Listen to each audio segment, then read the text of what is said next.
One night, Henry and Gordon were alone with James. Although Sir Topham Hatt was beginning to think well of him, whenever a chance came, the other engines would talk of nothing but bootlaces. Remember when they had to use a bootlace to get you out of trouble, James? They would tease. James tried to get back by talking about Henry, who got shot up in a tunnel, and Gordon, who got stuck on a hill. But they wouldn't listen. "You talk too much, little James," said Gordon. "A fine, strong engine like me has something to talk about. I'm the only engine who can pull the express. When I'm not there, they need two engines. Think of that. I've pulled expresses for years and have never once lost my way. I seem to know the right line by instinct." Every wise engine knows, of course, that the signalman sets the switches to make the engines run on the right tracks. But Gordon was so proud he had forgotten. "Wake up, James," said Gordon next morning. "It's nearly time for the express." "What are you doing? Odd jobs?" "Oh, well, we all have to begin somewhere, don't we? Run along now and get my coaches. Don't be late." James went to get Gordon's coaches.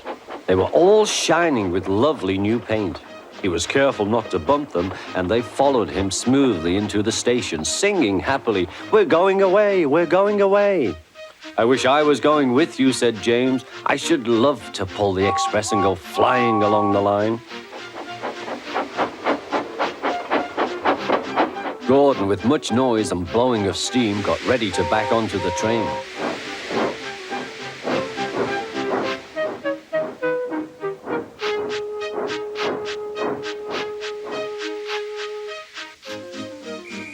Sir Topham Hatt was on the train with other important people, and as soon as they heard the conductor's whistle, Gordon started.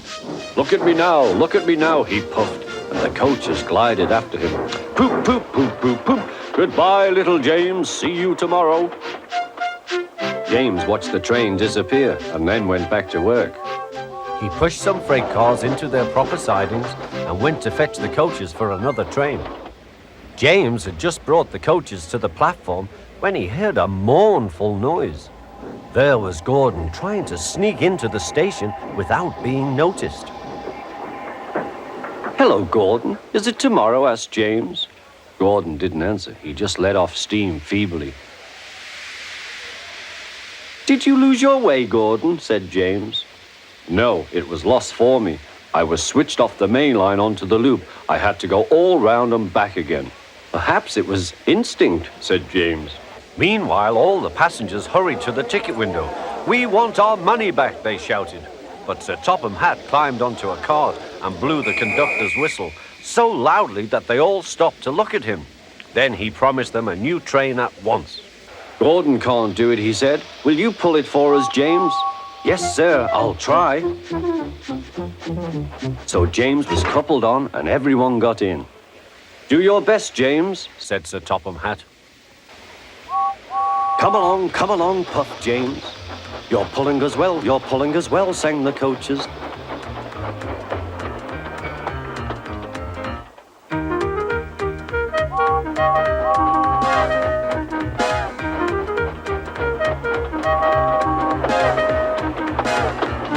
Bridges and stations flashed by, the passengers cheered, and they soon reached the station.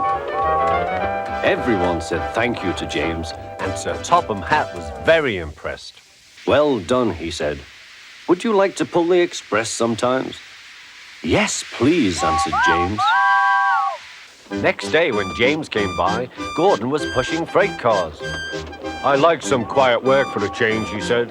"I'm teaching these cars manners. You did well with those coaches, I hear." "Good, we'll show them." And he gave his cars a bump. James and Gordon are now good friends. James sometimes takes the express to give Gordon a rest.